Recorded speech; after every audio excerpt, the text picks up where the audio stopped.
Hey guys, welcome back to my YouTube channel. So आज हम करने वाले हैं चंडीगढ़ यूनिवर्सिटी के प्रोज एंड कॉन्स। ठीक है, तो शुरू करते हैं। सबसे पहले हम प्रोज देखेंगे कि कौन कौन से प्रोज है चंडीगढ़ यूनिवर्सिटी में एडमिशन लेने। तो सबसे पहला है प्लेसमेंट्स।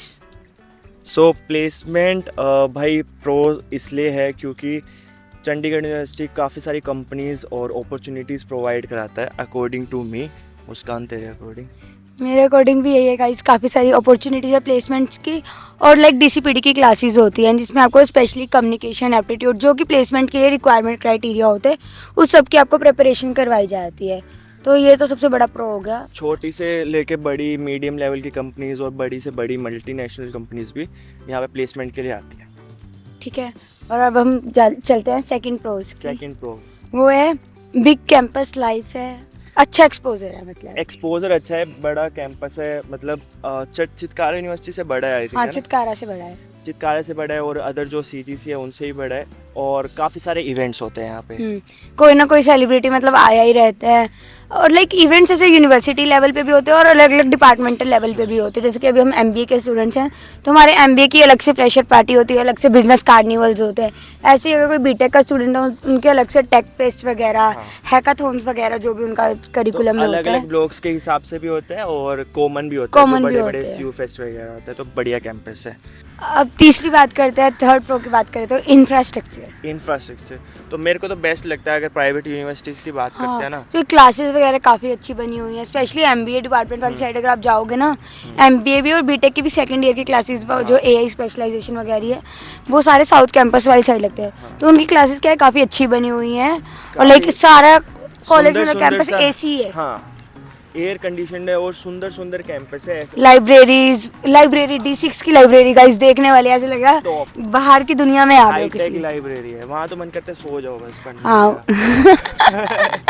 हाँ, तो लाइब्रेरी वगैरह भी काफ़ी अच्छी बनी हुई है और अच्छा इंफ्रास्ट्रक्चर। तो फोर्थ प्रो हमारा इंटरनेशनल एक्सपोजर जो हमें मिलता है, जो इंटरनेशनल एक्सचेंज प्रोग्राम होते हैं, जैसे सेमेस्टर एक्सचेंज प्रोग्राम्स होते हैं आपके। सेमेस्टरली भी है और हम ईयरली भी एक्सचेंज कर सकते हैं कुछ काफ़ी सारी कंट्रीज़ में जिसमें कोलैबोरेटेड प्रोग्राम्स होते हैं। जैसे कि हम यूके पढ़ने जा सकते हैं 1 सेमेस्टर 2 सेमेस्टर के लिए, यूएस जा सकते हैं। उसमें हमारा क्या सेमेस्टर फ़ी नहीं लगती है, जो हमारा रहने स्टे वगैरह का खर्चा आता है जो भी हमारा होता है उसकी सेमेस्टर फीस अलग से नहीं लगती उसकी। नहीं, उसकी सेमेस्टर फ़ी नहीं लगती और उसमें भी काफ़ी सारी कंट्रीज़ होती है। यूएस के लिए, यूएस ओबियसली कॉस्टली है तो उसके लिए फ़ी ज़्यादा देना पड़ेगा। यूके भी कॉस्टली है ज़्यादा है, और छोटी मोटी कंट्रीज़ के लिए जाओगे तो कम पैसों में हो जाएगा। और अब नेक्स्ट जो है हमारा प्रो, उसकी बात करते हैं, दैट इज़ फ्लेक्सिबल अपॉर्चुनिटीज़ तो गाइस काफ़ी है। मतलब कि ना एक वो भी है, मेरे को मतलब से डिपार्टमेंट नहीं पता, उसमें ये है कि अगर आप किसी चीज़ में बहुत ही अच्छे हो, जैसे म्यूज़िक में स्पेशली अच्छे हो, है ना, तो उसमें अगर आप कोई अवार्ड वगैरह जीतते हो बड़े लेवल पे, इनका कुछ होता है इवेंट वगैरह, तो उसमें आपके क्या होती है 100% तक आपकी फ़ीस माफ़ हो जाती है। हाँ, ये भी है। और स्पोर्ट्स भी अच्छा खेलते हो तो भी हो जाती है। तो मतलब ऐसे किसी भी चीज़ में बहुत ही अच्छे हो ना, तो और उसमें कोई भी प्राइज वगैरह विन करते हो तो आपकी स्कॉलरशिप अच्छी मिल जाती है, पूरी फीस माफ हो जाती है, कॉलेज की भी, हॉस्टल की भी। अटेंडेंस भी नहीं लगानी पड़ती। हाँ, अटेंडेंस भी बच जाते हो। ठीक है, अब हम बात करते हैं कॉन्स की। सबसे पहली बात, बहुत ज़्यादा क्राउड है गाइस, तो जिसकी वजह से कंपटीशन भी बहुत ज़्यादा है कॉलेज में। बहुत ज़्यादा पॉपुलेटेड है, मतलब कि सारी जनता, ऐसा लगता है कि जिसका एडमिशन नहीं होता वो यहीं पे एडमिशन ले लेता है। जैसे पुराने टाइम में वो गवर्नमेंट कॉलेजेस होते थे ना, वैसे ही है कि किसी को फ़र्क नहीं पड़ता फीस वगैरह से, लेकिन बस एडमिशन है। हाँ, मतलब क्राउड तो भरा पड़ा है। अभी एमबीए की मैं बोलूँ, मेरी जनरल फ्लैगशिप एमबीए की 18 सेक्शंस हैं और पर सेक्शन 18 सेक्शन, मतलब, और पर सेक्शन 60 स्टूडेंट्स हैं। और बताओ, ठीक है, 18 × 60 कर लो, मेरा मैथ कमजोर है। और मेरा एमबीए बिजनेस एनालिटिक्स है तो 3 सेक्शन है, 80 स्टूडेंट्स हैं।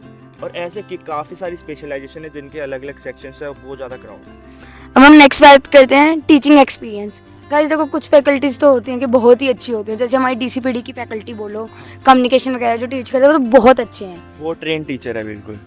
बट कुछ फैकल्टीज ये भी होते हैं कुछ ऐसा स्टार्टिंग लेवल होता है, जैसे कम इंडस्ट्री एक्सपोजर होता है उनका, थोड़े टाइम जॉब करी 2-3 साल और उसके बाद पीएचडी यहाँ पे कर ली और कंटिन्यू कर लिया। उसके बाद अगर हम नेक्स्ट डिसएडवांटेज की बात करें, कौन की बात करें, दैट इज़ अटेंडेंस गाइस, जो मुझे सबसे बड़ा लगता है कि बहुत ज़्यादा अटेंडेंस मेंटेन करनी पड़ती है यार। 75 तो करनी पड़ती है, यहाँ पे 90 करनी पड़ती है, क्योंकि हमें एक्स्ट्रा 2 मार्क्स भी चाहिए होते हैं हमारी स्कॉलरशिप मेंटेन करने के लिए। ऐसा होता है ना कि अगर आपके 90 से ऊपर मार्क और 90 से ऊपर अटेंडेंस है तो पर सब्जेक्ट आपको 2 मार्क्स 2 अलग मार्क्स से मिलते हैं। और स्कॉलरशिप के लिए तो गाइस बूंद बूंद भी ज़रूरी होती है। और 75% अटेंडेंस नहीं मेंटेन होती है तो डिटेंशन हो जाता है। डिटेंशन लेटर आपको मिल जाता है तो आप फिर पे करना पड़ेगा, फ़ी पे करके आपको एग्ज़ाम देना पड़ेगा नेक्स्ट डे। और अगर एक और कौन की बात करूँ, एक और डिसएडवांटेज जो मुझे लगता है, कभी कभी ना मतलब कैंपस बहुत बड़ा है तो इसलिए ये होता है ऑटो वगैरह नहीं अवेलेबल होता, तो इधर से उधर, जैसे मुझे D5 से A1 आना हो, इतना दूर चलना पड़ता है, मुझे लगता है 15-20 मिनट का रास्ता होगा पैदल। मैं तो थक जाती हूँ, आज भी मेरे 2 चक्कर लग गए इधर से उधर और कोई ऑटो नहीं मिला। इतनी गर्मी वैसे है, हाँ अभी तो फिर भी शाम का टाइम हो गया है। बग्गी वगैरह चलती है लेकिन वो अभी बहुत थोड़ी हाँ लाइक हाँ वैसे अभी तो लाइक कभी जैसे छुट्टियां हो रखी हैं जून जुलाई में तो वो चलती ही नहीं है, और वैसे भी अगर चलती है तो वो 2-3 ही है।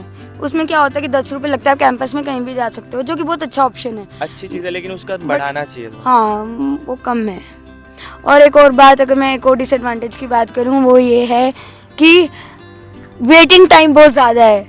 Waiting time in the sense कि कोई भी काम करवाना हो ना 2-2 3-3 घंटे भी आपको बिठाया जाता है, वेट करवाया जाता है, जो कि मेरे ख्याल से हर कॉलेज में ही होता है, क्योंकि डॉक्यूमेंटेशन का के रीजन लिए। है ना, क्योंकि बंदे बहुत ज्यादा है, पॉपुलेटेड है ना, इसलिए तो डॉक्यूमेंटेशन वगैरह का काम होना तो काफी बहुत वेट करना पड़ता है। हाँ और अगर आप लाइक गाइस हॉस्टलर हो, ठीक है, तो भी एक बहुत बड़ा डिसएडवांटेज हो जाता है कि लाइक रिस्ट्रिक्शंस होती है ना कि 8-9 बजे के बाद आप बाहर नहीं जा सकते। हॉस्टल का रिस्ट्रिक्शन यहाँ पे है, काफ़ी हॉस्टल्स में थोड़ा रिलीविंग होता है कि भाई थोड़ा सा दे देते हैं ऐसा करके कि 10 बजे 11 बजे तक आप घूम सकते हो कैंपस के अंदर। यहाँ पे क्या है, गर्ल्स को 7 बजे के बाद नहीं जाना होता, 7-7:30 बजे अंदर जाना होता है अपने हॉस्टल में। और बॉयज़ का भी सेम ही रहता है 8-9 बजे तक। 8-9 बजे। तो वही है कि रिस्ट्रिक्शन ये बहुत ज़्यादा हो जाते हैं कि कम से कम ऐसा होना चाहिए ना कि कैंपस में तो घूमने दें एटलीस्ट, तो ये कैंपस में भी नहीं घूमने देते, आपको अंदर हो जाना होता है। बिल्कुल ही अपने हॉस्टल में जाना। और यार एक और चीज़ ये बता कि जैसे कि कोई हॉस्टल ले रहा है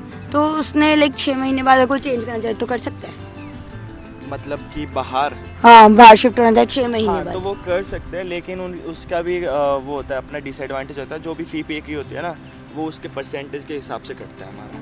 रूम हमें क्या होता है ना, रूम अलॉट हो गया है तो उसके कॉलेज के हिसाब से ही होता है कि आपने एक सीट वेस्ट कर दिया है पूरे साल के लिए, ठीक है, तो उसका तो पैसा लेंगे, बस वो जो खाने पीने का पैसा होता है ना, वो तुम्हें वापस रिफ़ंड हो जाता है जितने भी तुम्हारे मंथ्स लेफ्ट है उसके हिसाब से। तो आप गाइस चेंज कर सकते हो, लेकिन थोड़ा बट सा भाई है कि समझ के आना। हाँ पर ये है कि 1 साल तो फिर रह ही लो, अगर आ रहे हो ना हॉस्टल में तो 1 साल के लिए तो आप लोग स्टे कर ही लो। हाँ।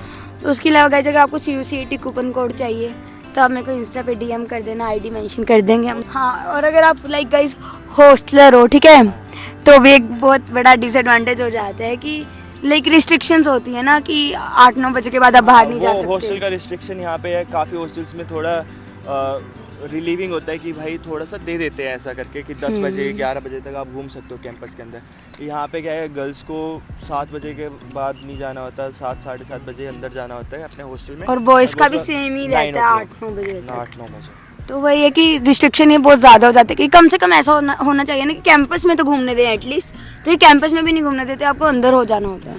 बिल्कुल ही अपने हॉस्टल में जाना। और यार एक और चीज़ ये बता कि जैसे कि कोई हॉस्टल ले रहा है तो उसने लाइक 6 महीने बाद अगर कोई चेंज करना चाहे तो कर सकता है, मतलब कि बाहर, हाँ बाहर शिफ्ट होना चाहे 6 महीने हाँ, बाद। तो वो कर सकते हैं, लेकिन उसका भी वो होता है, अपना डिसएडवांटेज होता है। जो भी फ़ी पे की होती है ना, वो उसके परसेंटेज के हिसाब से कटता है हमारा। रूम हमें क्या होता है ना, रूम अलॉट हो गया है तो उसके कॉलेज के हिसाब से ही होता है कि आपने एक सीट वेस्ट कर दिया है पूरे साल के लिए, ठीक है, तो उसका तो पैसा लेंगे, बस वो जो खाने पीने का पैसा होता है ना, वो तुम्हें वापस रिफ़ंड हो जाता है जितने भी तुम्हारे मंथ्स लेफ्ट है उसके हिसाब से।